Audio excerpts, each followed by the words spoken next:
The midday sun cast long shadows across Spencer's makeshift laboratory, transforming the converted barn into a cavern of dancing light and shadow. Through the wooden slats, golden beams illuminated the complex machinery that occupied the center of the space, a gravity manipulation device that represented 3 years of Spencer's life.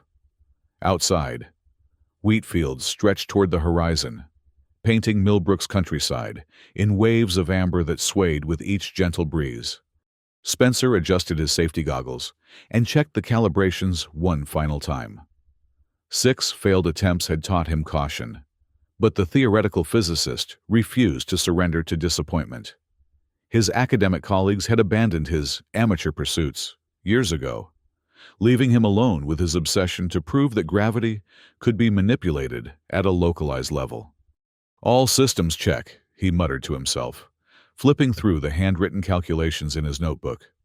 "Power reserves at maximum capacity, field projector aligned, and quantum stabilizers.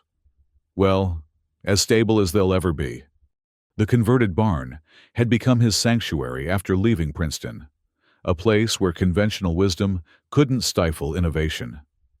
Solar panels lined the roof, wind turbines stood like sentinels around the perimeter, and a small generator hummed in the corner. Spencer had poured his inheritance and soul into this laboratory, determined to prove that a farm boy with unconventional ideas could rewrite physics textbooks. He glanced at the small photo pinned to his workbench, his parents standing proudly at his graduation.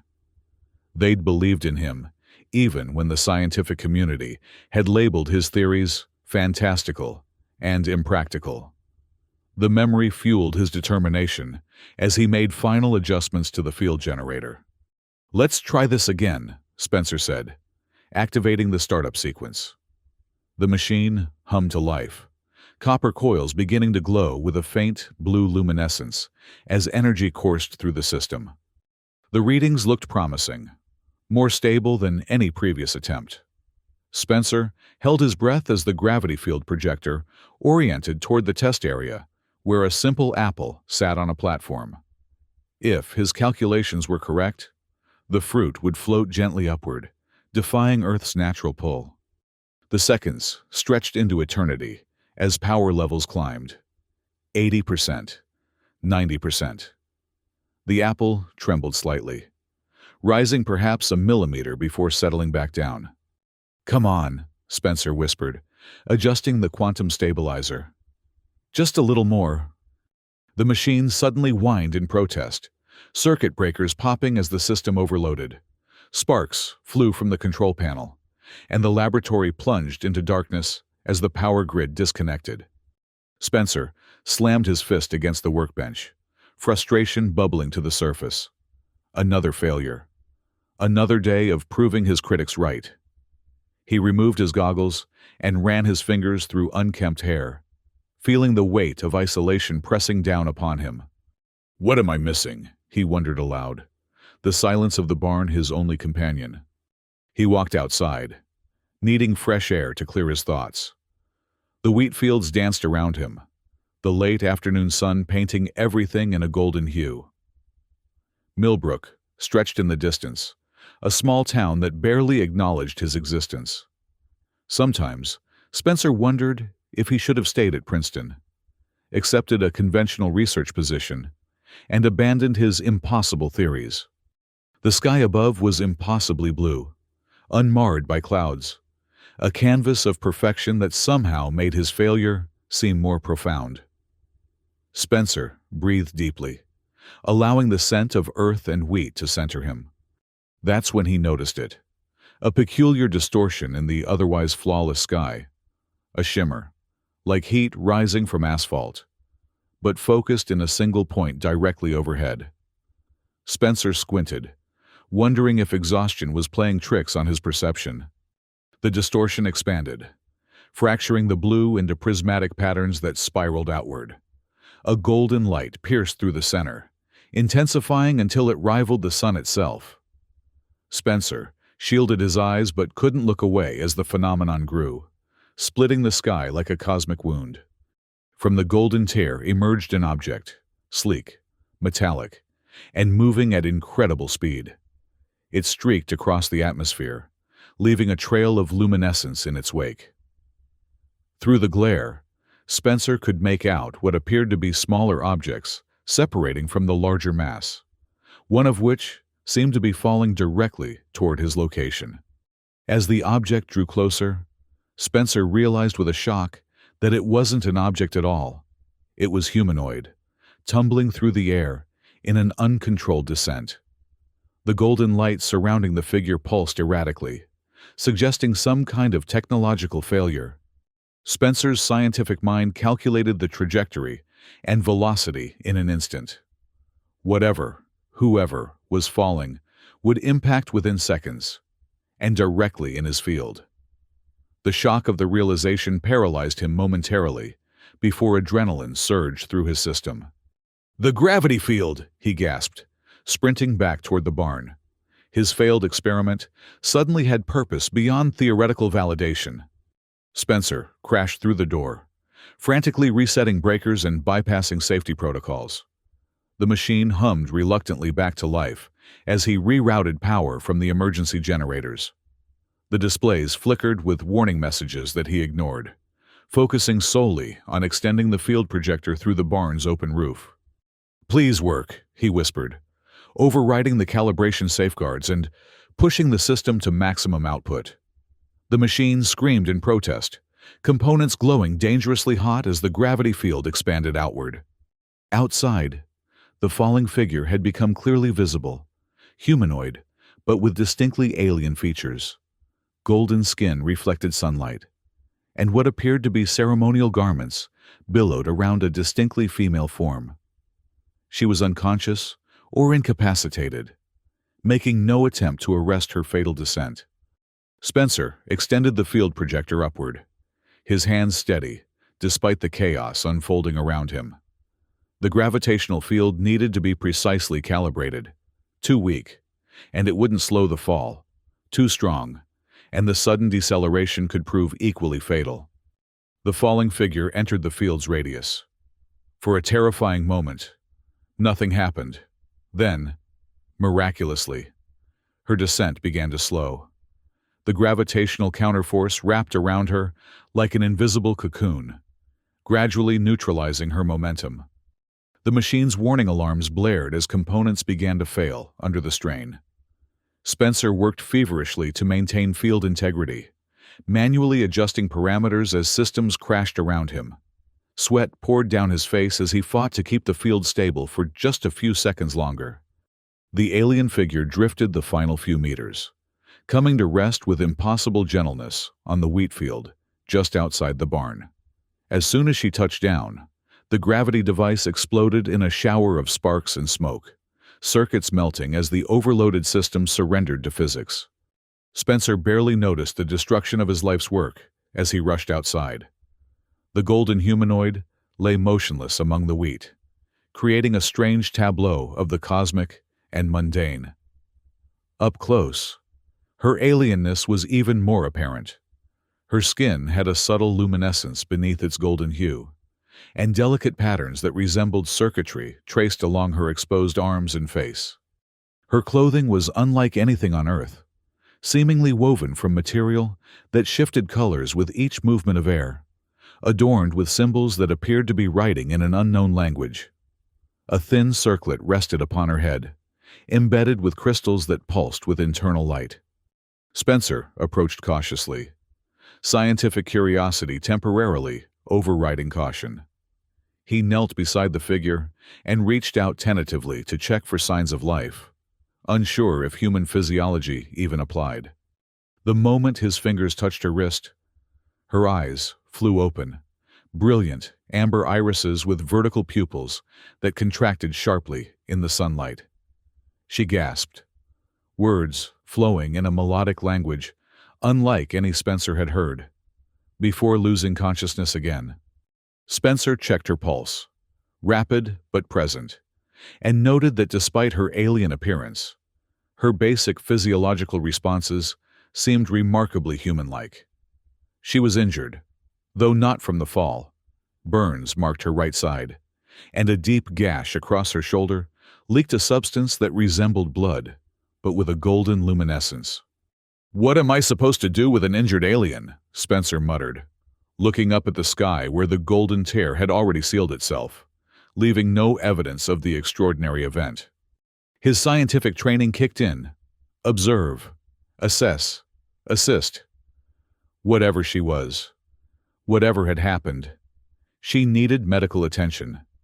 Spencer gently lifted her surprisingly light form and carried her toward the farmhouse, glancing nervously at the sky to see if whatever had ejected her might return. The farmhouse kitchen transformed into an impromptu medical bay as Spencer retrieved his first aid kit. He cleaned and dressed her wounds as best he could, noting the unusual properties of her injuries. The burns seemed to heal even as he worked, tissue regenerating at an accelerated rate. Her blood, when cleaned away, left a residue that faintly glowed in the shadows. Spencer arranged his spare bedroom for her recovery, laying her gently on the bed and covering her with a light blanket.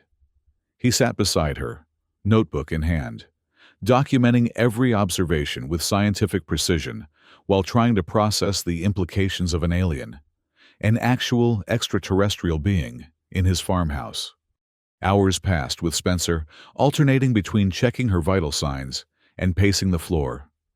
Night fell, and still she slept, her breathing steady but shallow. Spencer fought exhaustion, determined to be present when she woke. Questions tumbled through his mind. Who was she? What species? How had she come to fall from the sky? What were the golden tears in reality? It was past midnight when she stirred. Spencer, dozing in a chair beside the bed, snapped to alertness as she let out a soft moan. Her amber eyes opened once more, blinking rapidly as she took in her surroundings. When she spotted Spencer, she recoiled, pressing herself against the headboard and speaking rapidly in her musical language. Her hands moved defensively, and Spencer noticed for the first time the intricate tattoo-like patterns that covered her palms, patterns that now glowed with increasing intensity. "I'm not going to hurt you," Spencer said softly, raising his hands to show they were empty. "You were falling. I caught you.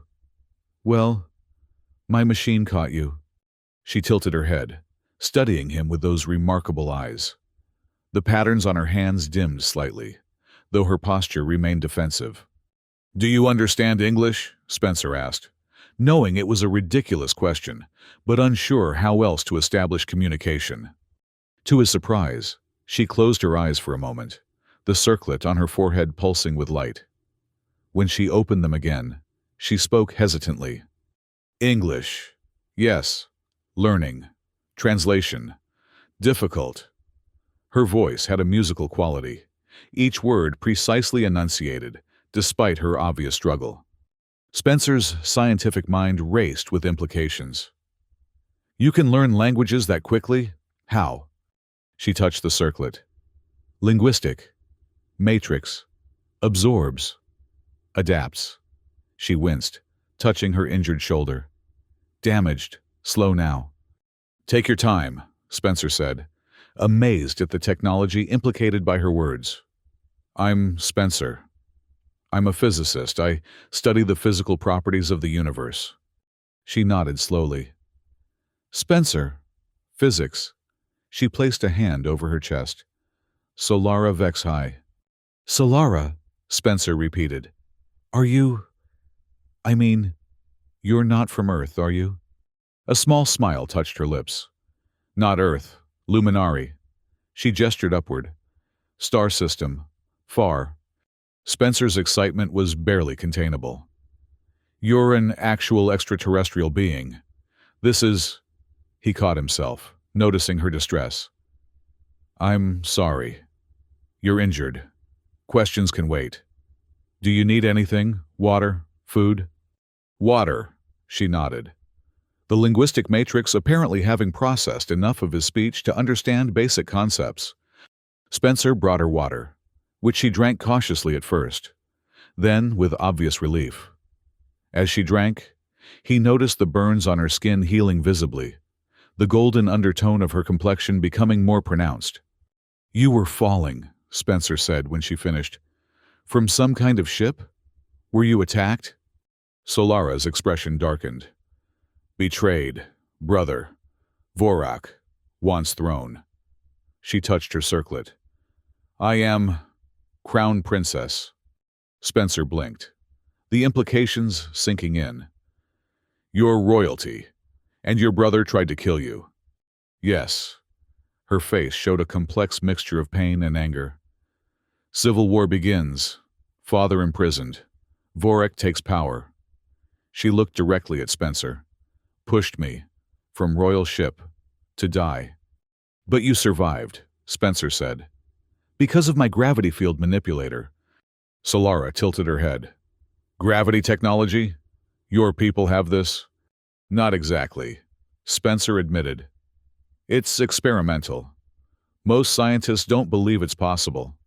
I've been trying to prove them wrong." A smile touched her lips. "You did. Saved me." "The machine destroyed itself in the process," Spencer said ruefully. 3 years of work, gone in seconds." Solara's expression turned thoughtful. "I can help. Luminari masters of gravity manipulation." She touched her injured shoulder. "When healed, teach you." The conversation continued haltingly through the night, Solara's command of English improving with each passing hour as her linguistic matrix absorbed the language. Spencer brought her food, which she examined curiously before consuming. By dawn, she was able to stand, though still weakened from her injuries. Over the following days, a routine developed.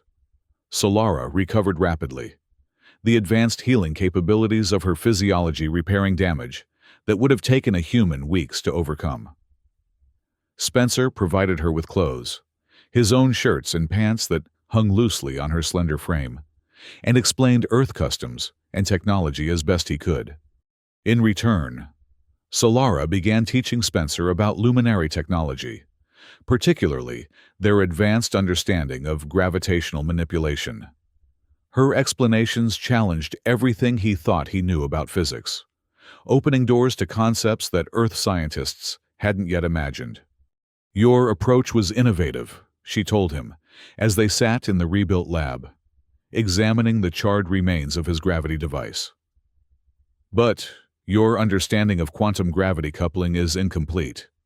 "Quantum gravity coupling isn't even an accepted theory on Earth," Spencer replied, fascinated by her casual dismissal of what represented cutting-edge theoretical physics in human understanding. "It is fundamental," Solara said simply, sketching diagrams that made Spencer's head spin with their complexity and elegance. "Gravity is not force as you understand, is fabric property, can be locally rewoven." Spencer's makeshift laboratory transformed as they worked together. Solara, directing the construction of devices using Earth materials that shouldn't have been capable of the effects they produced. Within 2 weeks, they had created a functional gravity manipulator that could levitate objects with precision control. "This is revolutionary," Spencer breathed as he watched a 20-pound weight hover effortlessly above the laboratory floor. This technology could transform everything: transportation, construction, medicine. "Be careful," Solara warned. "Technology powerful. Changed my world. Not always good." As they worked, their relationship evolved. Initial scientific curiosity gave way to genuine friendship, and eventually to something deeper that neither openly acknowledged. Spencer found himself mesmerized by Solara's brilliant mind and her perspective on the universe, while she seemed equally fascinated by his resourcefulness and determination. Weeks passed, and Solara's command of English became nearly perfect, allowing for increasingly complex discussions about physics, culture, and philosophy. She spoke of Luminari, a civilization thousands of years more advanced than Earth, with a complex societal structure centered around the royal family that regulated the use of technology to prevent catastrophic misuse. "My father, King Alderaan, believes technology must serve life, not control it," she explained one evening as they sat watching the sunset from the porch. Vorak disagrees, thinks power should belong to those who can wield it best. That philosophy has caused immeasurable suffering on Earth, Spencer replied, thinking of humanity's bloody history. Solara nodded, her amber eyes reflecting the dying sunlight. Same across universe, it seems. Do you think they're looking for you? Spencer asked. The question that had lingered between them finally voiced. Solara's expression clouded. Vorak believes me dead. Better this way, for now. But fate had other plans. The following morning, as they worked on refining the gravity manipulator, Solara's circlet suddenly pulsed with brilliant light. She gasped, pressing her hands to her temples as information flooded her mind. What is it? Spencer asked, alarmed by her reaction. Message, she whispered, her face pale. Royal frequency. Emergency protocol. She looked up at Spencer, eyes wide. They're calling me home. Father escaped. Resistance forming. Spencer felt a complex mixture of emotions. Happiness for her, fear for her safety, and a selfish desire to keep her with him. That's good news, right? Your father is safe. Yes, Solara said, but her expression remained troubled. Transport coming. 3 Earth days. She took Spencer's hand, her touch sending electricity through his system. Come with me, Spencer. Your gravity knowledge valuable? Help us defeat Vorak. The offer stunned him. Leave Earth? Go to another planet? Not forever, Solara said quickly. Just until safety restored. Then return, if wish. Spencer looked around the laboratory they had built together. Then, out at the wheat fields beyond. What was keeping him here? Academic rejection? Isolation? Against that, she offered adventure, purpose, and the chance to explore science beyond human understanding. I'll go, he said simply, the decision feeling right the moment he voiced it. The next 3 days passed in a flurry of preparation. Spencer gathered essential research materials, personal items, and attempted to prepare himself mentally for interstellar travel. Solara focused on constructing a small communication device from the parts they had available, establishing a more direct link with the Royal Resistance Forces. On the final evening before the scheduled extraction, they sat on the farmhouse roof, watching the stars emerge in the darkening sky. Which one is Luminari? Spencer asked, scanning the countless points of light. Solara pointed to a faint golden star barely visible to the naked eye. There. Not star, really. Dyson sphere. Energy collection around dying sun. Your civilization can build structures around entire stars? Took generations, Solara said. Not all advances come quickly. They fell silent, the weight of tomorrow's departure hanging between them. Finally, Spencer voiced the concern that had been growing since the message arrived. Solara, something doesn't feel right about this. Why would the Resistance use royal communication channels? Wouldn't Vorak be monitoring those? Solara frowned, considering. Protocols exist, secure frequencies. But doubt crept into her expression. But yes, risk exists. Maybe we should delay. Make sure it's really your father's forces reaching out. Cannot delay, Solara said firmly. Transport window specific. Physics of transdimensional travel complex. Spencer wanted to argue further, but recognized the determination in her eyes. Instead, he asked, What should I expect tomorrow?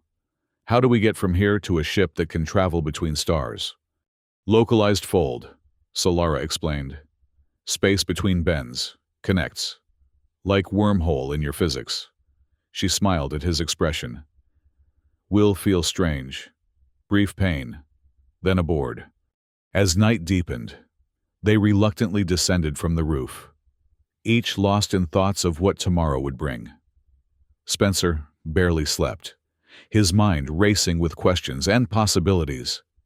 He was about to become the first human to travel to another star system, a pioneer in the truest sense. Dawn broke clear and bright. The Millbrook countryside peaceful, and oblivious to the cosmic drama about to unfold. Spencer and Solara waited in the wheat field where she had first landed, a small pack of essentials at Spencer's feet. "How exactly will they find us?" Spencer asked, scanning the empty sky. "Circlet beacon." Solara touched the delicate band on her forehead. "Transmits location.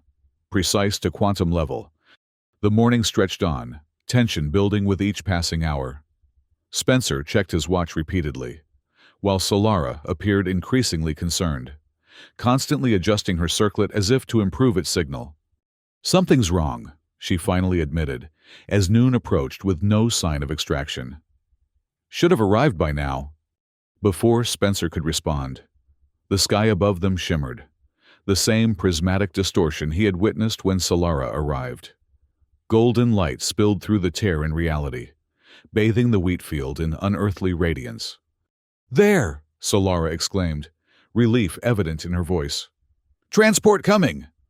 But her relief transformed to horror as a massive ship emerged partially through the rift, a vessel of black metal, adorned with crimson symbols. Nothing like the elegant craft she had described of her father's fleet. "No," she whispered, backing away. "Vorak's warship, not Resistance." Her amber eyes widened with realization. Message was trap. "He knows I live." Spencer reacted instantly, grabbing Solara's hand and pulling her toward the barn where their experimental gravity device waited. "We need to run, now!" They sprinted through the wheat, golden stalks whipping around them as a beam of scarlet energy lanced from the hovering warship, scorching the earth where they had stood moments before. The smell of burning wheat filled the air as more beams sliced through the field, systematically searching for them. "The circlet!" Spencer gasped as they ran. "It's how they're tracking you!" Solara's hand flew to her forehead, conflict evident in her expression. "Royal technology contains everything: knowledge, identity, royal access." "Your life is more important," Spencer insisted, as another energy beam cut through the field, dangerously close to their position. With obvious pain, Solara removed the circlet and hurled it in the opposite direction. Immediately, the energy beams redirected, following the royal technology rather than its wearer. They reached the barn, slamming the door behind them as Spencer activated the makeshift defenses they had constructed. Primarily, a localized gravity field that would distort any scans attempting to penetrate the structure. "It won't fool them for long," Spencer said, moving to the gravity manipulator they had built together. "But it might give us time to think." Solara's expression had hardened, the princess transforming before his eyes into something else, a warrior. "No more running," she said, her voice cold with determination. "Vorak finds me eventually. Universe not big enough to hide." "What are you suggesting?" Spencer asked, though her intent was becoming clear. "We fight," she said simply. "Take ship. End Vorak threat." Spencer stared at her in disbelief. "The two of us? Against a warship?" "Have gravity technology," Solara pointed out. "Advantage they not expect. And luminary combat training I have." "Combat training? You never mentioned that." A ghost of a smile touched her lips. "Royal education comprehensive. Not just science princess learns." Outside, the energy beams had stopped, the silence more threatening than the previous assault. Spencer peered through a crack in the wooden walls, spotting armored figures descending from the warship on controlled gravity platforms. "They're coming," he reported. "At least a dozen soldiers." Solara had already begun modifying their gravity device, her hands moving with practiced efficiency. "Need portable units. Can disrupt their weapons. Movement." Working feverishly, they converted their experimental apparatus into two wearable devices, wristbands connected to small power packs that could generate localized gravity fields. The technology was crude by luminary standards, but represented the most advanced gravitational manipulation system ever created on Earth. "How do we use these in combat?" Spencer asked, as Solara attached a wristband to his arm. "Touch controls," she explained quickly.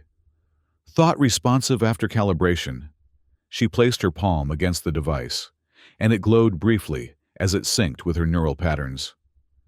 Think push, pull, shield. Device responds. Spencer mimicked her actions, feeling a strange tingling as the device connected to his nervous system.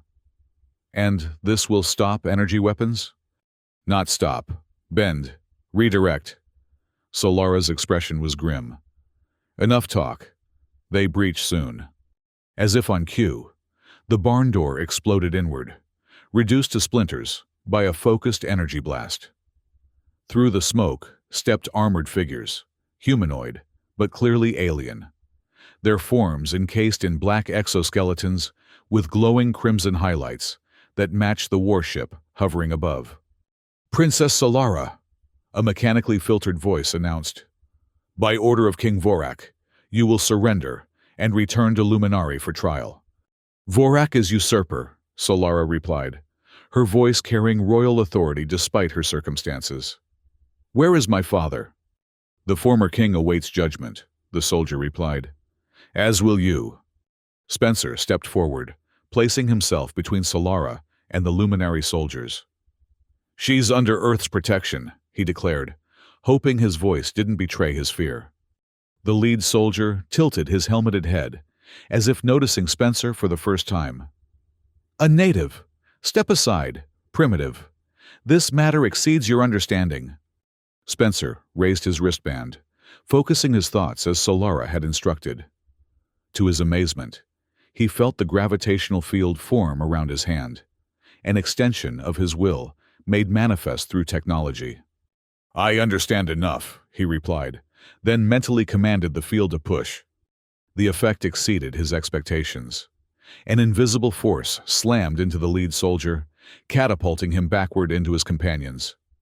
The gravity wave continued, tossing the front line of soldiers like ragdolls against the far wall of the barn. Beside him, Solara had already engaged the remaining soldiers.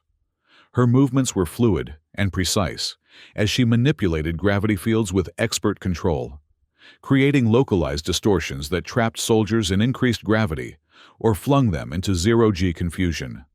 Spencer had no combat training, but the gravity device proved remarkably intuitive. He thought shield, and incoming energy bolts curved harmlessly around him. He thought lift, and soldiers floated helplessly upward, their weapons firing uselessly into the barn ceiling. Working together, they neutralized the assault team in minutes, leaving unconscious or immobilized soldiers scattered across the barn floor. Spencer stared at his wristband in amazement, the implications of such technology finally hitting home. That was, he began. First wave only. Solara cut him off, already moving toward the barn entrance. More coming. Must take fight to ship. To the ship, Spencer repeated incredulously. You want to board the warship? Only way, Solara insisted. Disable, take control, contact resistance. She looked at him, her amber eyes intense. You stay if wish, my fight. Spencer glanced at the farmhouse, his quiet life, his modest ambitions, then back at the alien princess, who had fallen from the sky and transformed his understanding of the universe. I'm with you, he said simply. They emerged from the barn to find the warship hovering lower, deployment bays open as more soldiers prepared to descend. Solara assessed the situation with tactical precision. Need upward momentum, she said. Gravity push from both, synchronized. Spencer nodded, understanding her intent. They stood back to back, wristbands raised toward the ground. On 3, Solara counted. 1, 2, 3. They fired gravity pulses simultaneously, the combined force launching them upward with stomach-lurching acceleration. Spencer fought panic as the ground fell away, reminding himself that the same technology preventing them from falling could catch them if something went wrong. The warship loomed larger as they approached, its black hull reflecting sunlight in oily patterns. Soldiers on the deployment platform spotted them, raising weapons in alarm. Deflect and land, Solara shouted over the wind. Spencer focused on creating a gravity shield, feeling energy bolts curve around them as they soared toward the platform. With a final push, they landed amidst the startled soldiers, immediately engaging in close-quarters combat. Solara moved like a dancer, her gravity-enhanced strikes sending armored figures flying across the platform. Spencer proved less graceful, but equally effective, creating gravity distortions that rendered weapons useless and armor-enhanced strength irrelevant. "Inside!" Solara commanded as they cleared the platform, pointing toward an open doorway leading into the warship's interior. They charged forward, entering a corridor of black metal illuminated by pulsing crimson light strips. The ship's artificial gravity immediately registered to Spencer as slightly stronger than Earth normal, but the wristband compensated, maintaining his personal gravity field. "Where are we going?" he asked as they moved deeper into the vessel. "Command bridge," Solara replied. 3 levels up, Vorak likely there." Alarms blared throughout the ship, and armored figures converged from connecting corridors. Spencer and Solara fought their way forward, the gravity devices proving devastatingly effective in the confined spaces. Spencer marveled at how quickly he was adapting to the technology, his thoughts translating to gravitational effects with increasing precision and control. They reached a central lift shaft, where Solara overrode the security, with commands spoken in her native language. The lift activated, carrying them upward toward the command levels. "Your brother," Spencer said as they ascended. "Will he fight himself?" Solara's expression darkened. "Vorak expert gravity manipulator. Royal training since birth." She looked at Spencer with concern. "Be careful. Stay back if confrontation." "I didn't come this far to stay back," Spencer replied firmly. The lift doors opened to reveal the command bridge, a vast chamber dominated by view screens, showing Earth spread out below. Officers worked at control stations arranged in concentric circles around a central platform where a figure stood with his back to them. "Hello, sister," the figure said without turning, his voice smooth and cultured. "I thought I'd eliminated you most efficiently. A miscalculation I won't repeat." Vorak turned, and Spencer was struck by his resemblance to Solara. The same golden skin and amber eyes, but where her features held warmth and compassion, his were cold and calculating. He wore elaborate ceremonial armor of black and crimson, and a circlet more complex than Solara's adorned his brow. "Where is father?" Solara demanded, stepping forward. "Alive," Vorak replied dismissively. "Imprisoned but comfortable. A courtesy I extended out of familial sentiment." His gaze shifted to Spencer. "You bring a native? How quaint." "This native saved me when you tried to murder me," Solara replied, her voice tight with anger. Vorak studied Spencer with new interest. "Did he? Fascinating. Perhaps there's more to this primitive species than our surveys indicated." He gestured casually, and bridge officers scrambled to evacuate the chamber, sealing exits as they departed. "But it changes nothing. The throne is mine by right of strength, as our ancestors decreed." "Our ancestors believed in succession through wisdom, not power," Solara countered. "A philosophical distinction we can debate once you're properly restrained," Vorak said with a thin smile. He raised his hands, revealing wrist devices far more elaborate than their makeshift versions. "Now, shall we resolve this civilly? Or must I demonstrate superior control of the very forces you've apparently been teaching this human to manipulate?" His answer came in the form of a focused gravity pulse from Solara, which he deflected effortlessly with a casual gesture. The redirected energy cracked the flooring beside him. "As I thought," Vorak sighed. "Always the difficult path, sister." What followed was unlike anything Spencer had witnessed. Solara and Vorak engaged in gravitational combat, a dance of invisible forces that warped reality around them. Sections of the bridge crumpled under intense gravitational pressure, while others experienced zero-G, sending equipment floating toward the ceiling. The siblings moved with impossible grace, each attack and counter executed with precision, born of lifelong training. Spencer tried to assist, sending his own gravity pulses toward Vorak, but the Usurper King handled the additional threat with contemptuous ease, redirecting Spencer's attacks while maintaining his offense against Solara. "The native has spirit," Vorak commented as he pinned Spencer against a wall with a localized gravity field. "But he's hopelessly outmatched." Solara seized the moment of Vorak's divided attention to launch a concentrated attack that broke through his defenses, sending him staggering backward. The pressure holding Spencer released, allowing him to drop back to the floor.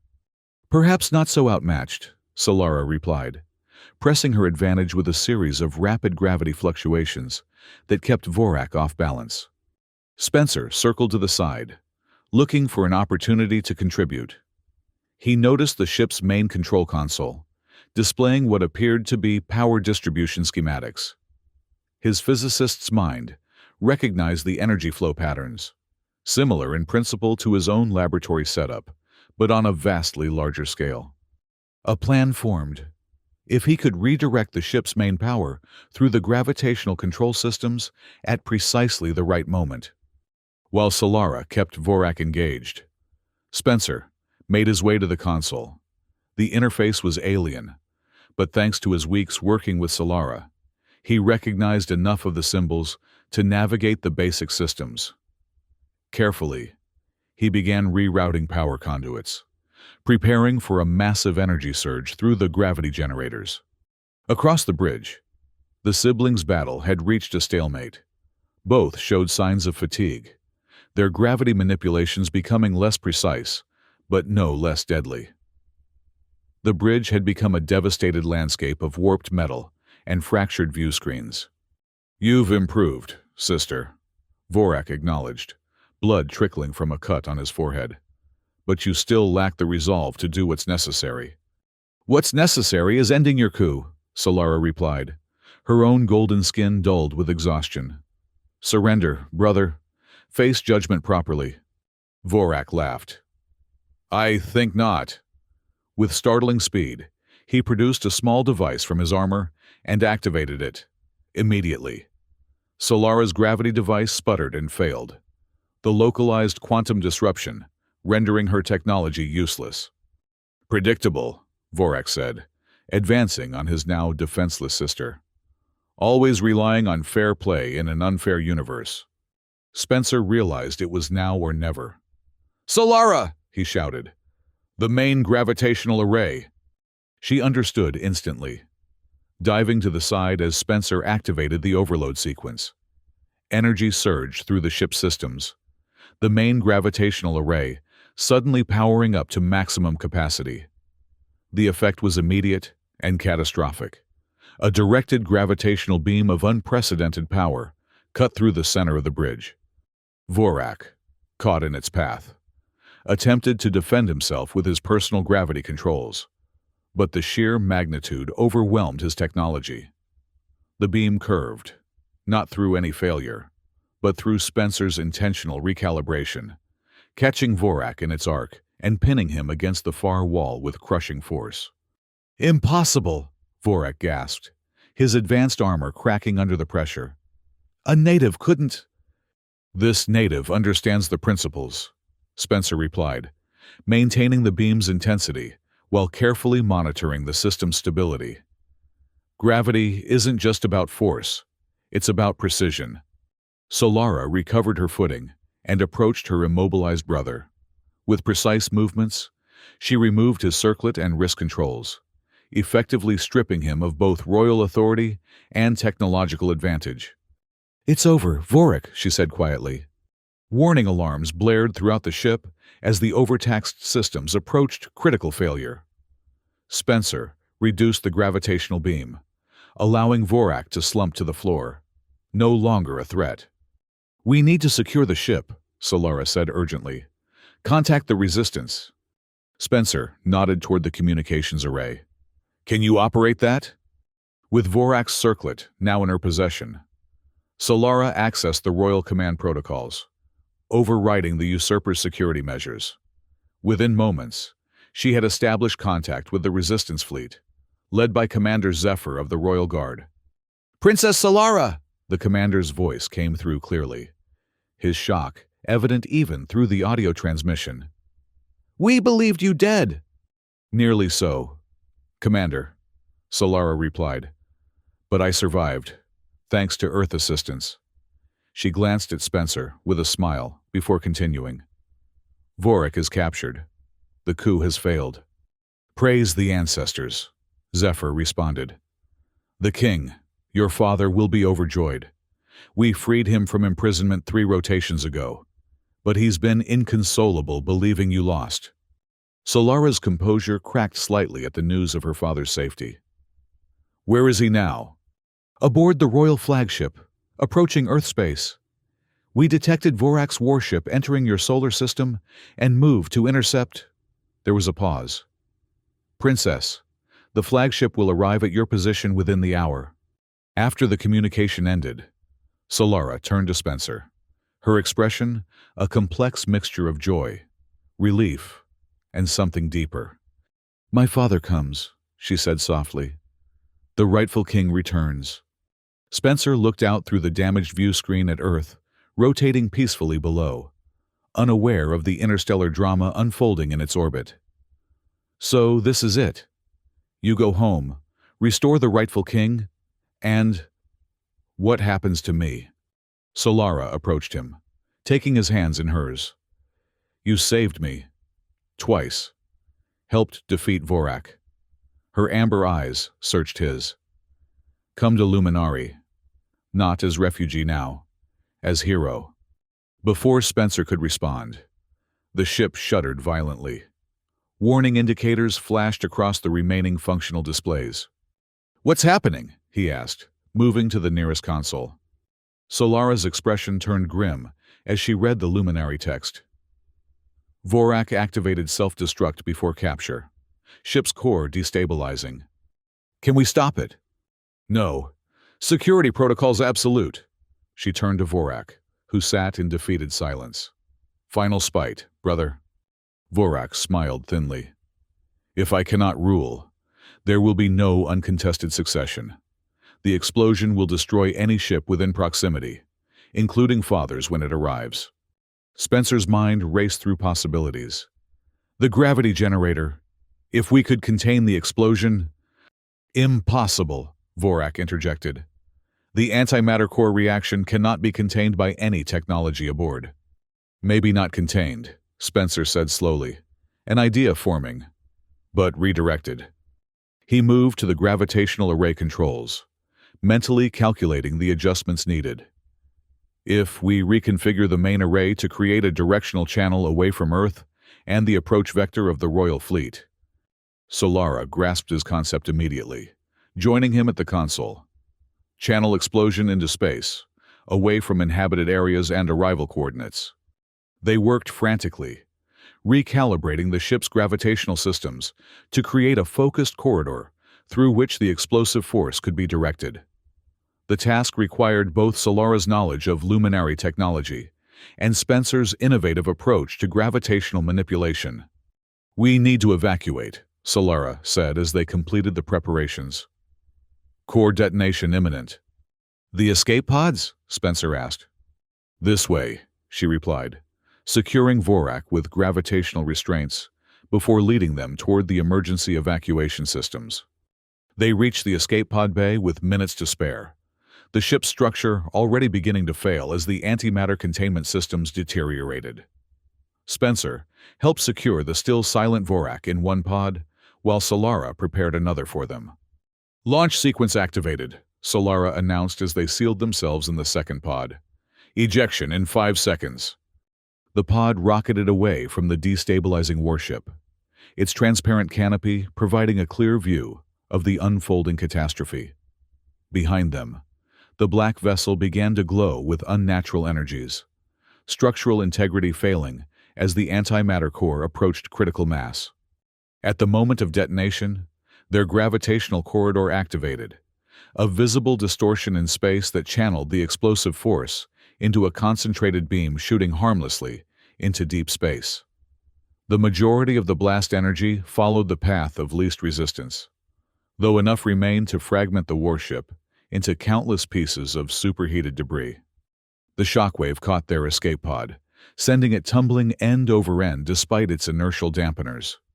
Spencer held tight to the safety restraints, fighting nausea as the pod spun through space. Beside him, Solara worked the controls with calm efficiency, gradually stabilizing their trajectory. As the chaos subsided, a new sight appeared through the canopy, an enormous vessel approaching Earth orbit. Unlike Vorak's warship, this craft gleamed with golden and silver elements, its design suggesting harmony and balance, rather than intimidation. "The royal flagship," Solara whispered, her voice filled with emotion. The massive ship extended a tractor beam, gently capturing both escape pods and drawing them into a docking bay, larger than Spencer's entire farm. As the bay repressurized, royal guards in ceremonial armor formed an honor line, leading from the pods to the bay's main entrance. When their pod opened, Solara emerged first, standing tall despite her tattered clothing and the ordeal they had endured. Spencer followed, acutely aware of his human appearance amidst the golden-skinned luminari. From the second pod, guards extracted the defeated Vorak, securing him with both physical and gravitational restraints before leading him away. He passed Spencer and Solara without acknowledgement, his expression a mask of cold hatred. The bay doors opened, and a regal figure entered, tall and imposing, with Solara's amber eyes and a bearing that spoke of centuries of royal tradition. King Alderaan stopped before his daughter, formal demeanor, holding for only a moment before breaking into profound relief. "My daughter," he said, embracing her. "The stars dimmed, believing you lost." "Father," Solara replied, returning the embrace with equal emotion. "Vorak nearly succeeded, but failed, thanks to your strength," the king said. His gaze shifted to Spencer. "And, I'm told, thanks to this Earth native as well." Spencer bowed awkwardly, unsure of proper protocol. "I just happened to be in the right place, Your Majesty." King Alderaan studied him, with penetrating amber eyes. "Commander Zephyr informs me you mastered rudimentary gravity manipulation in mere weeks, then helped defeat my son, a prodigy of our finest gravitational academy, and finally redirected an antimatter explosion that would have destroyed my flagship." A smile touched his lips. "That seems considerably more than happening to be in the right place." Spencer glanced at Solara, who nodded encouragingly. "I'm a physicist," he explained. "Solara's knowledge helped me bridge gaps in Earth's understanding of gravitational principles." "A mutual exchange, then?" the king said thoughtfully. "How refreshing." The following hours passed in a blur of medical examinations, debriefings, and introductions to key members of the royal court. Spencer found himself treated not as a primitive curiosity, but as an honored guest. His insights on gravity manipulation received with genuine interest by luminary scientists. A formal council convened in the flagship's grand chamber, a vast space adorned with symbols representing cosmic forces and historical achievements of luminary civilization. King Alderaan presided from a raised dais, with Solara at his right hand and various advisors and commanders seated in concentric circles below. Spencer attended as a special witness, feeling distinctly out of place in the ceremonial attire provided for him. Robes of midnight blue, adorned with silver patterns that subtly shifted to represent gravitational waves. The proceedings opened with formal charges against Vorak, who stood in the center of the chamber, surrounded by guards.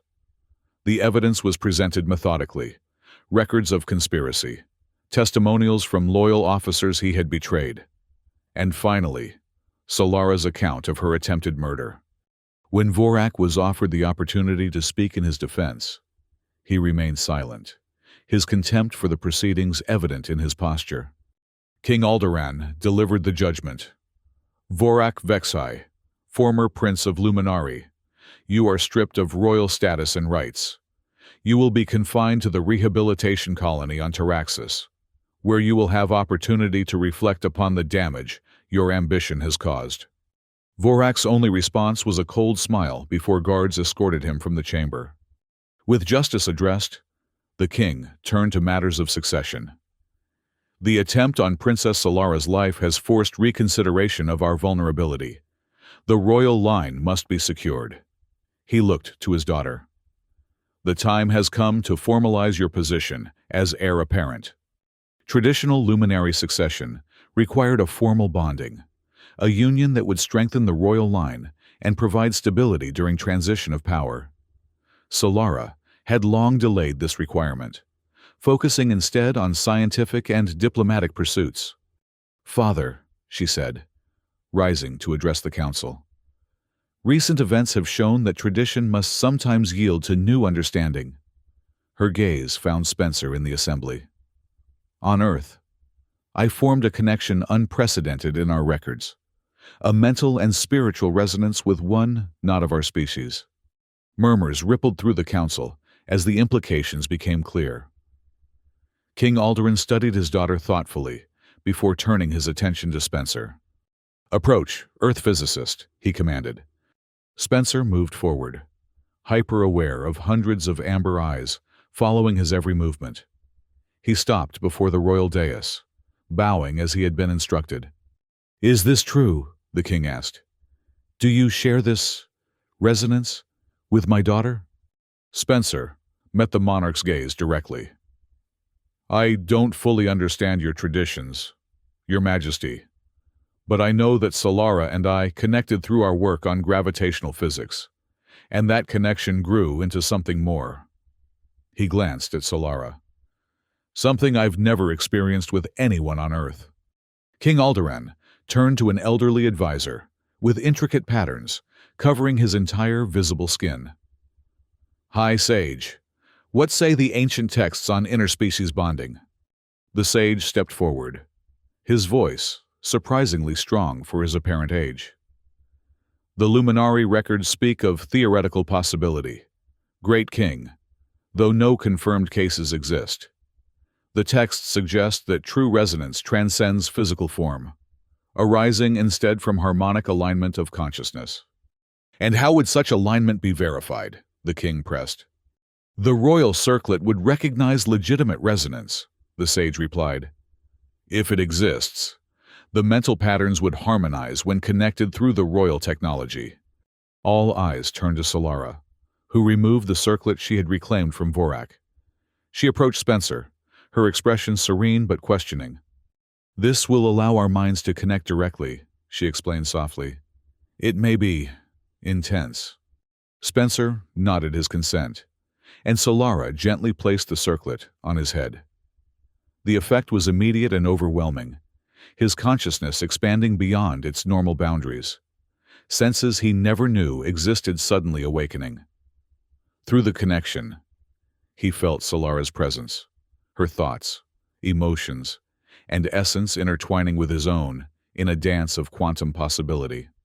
The council chamber faded from awareness as Spencer experienced luminary history through Solara's genetic memory, the rise of their civilization, the development of gravity manipulation, the formation of the royal line as guardians of this powerful knowledge. He understood in that moment why the Luminari protected their technology so carefully, having witnessed worlds that destroyed themselves through its misuse. When Solara removed the circlet, Spencer staggered slightly, overwhelmed by the experience. The council chamber had fallen completely silent, all attention focused on the circlet, which now glowed with unprecedented brilliance. The High Sage approached, examining the circlet with evident amazement. "The resonance is confirmed," he announced. "The royal circlet recognizes the Earth native as harmonically aligned with Princess Solara." King Alderaan rose from his throne, his expression unreadable. "The evidence cannot be denied," he declared. "The ancient texts speak truth. Consciousness transcends physical form." He extended his hands toward Spencer and Solara. "The royal line will continue, strengthened by new understanding and perspective." The pronouncement sent ripples of astonishment through the assembly, followed by a wave of formal acknowledgments as the council members recognized this unprecedented development. In the days that followed, Spencer underwent intensive instruction in luminary culture, history, and governance.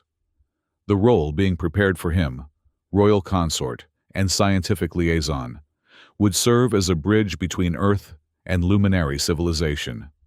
King Alderaan, impressed by Spencer's innovative approach to gravitational physics, authorized a limited technological exchange program.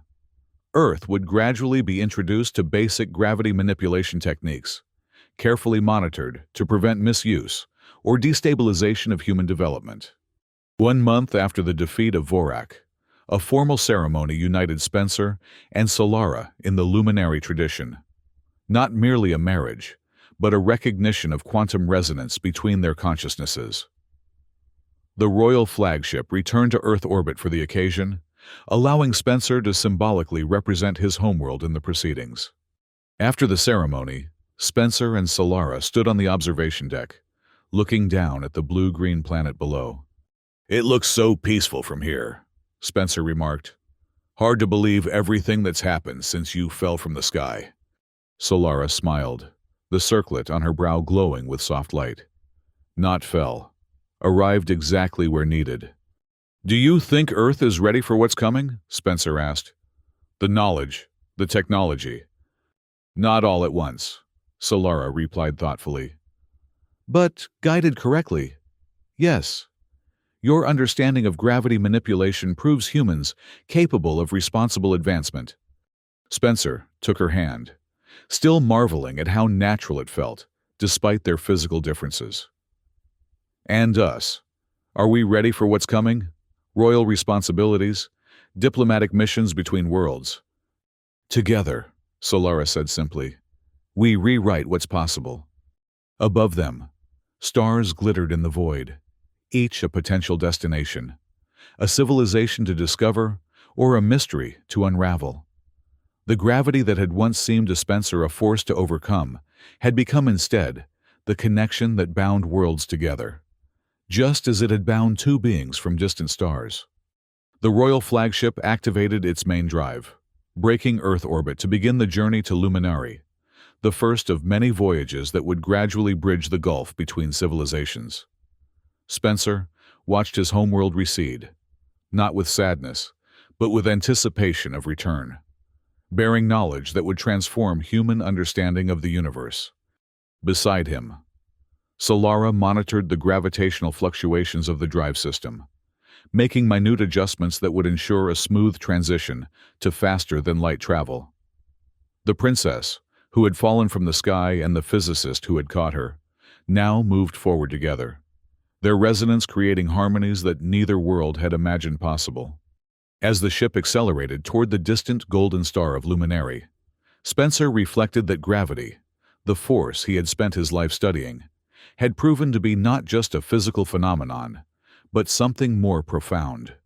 The fundamental attraction that draws bodies together across the vastness of space, connects worlds across interstellar distances, and binds hearts across the boundaries of species. The stars streaked into lines of light as the royal flagship entered transdimensional space, carrying humanity's first ambassador to a civilization beyond the stars, a journey that had begun with a golden tear in reality and a princess falling through the sky.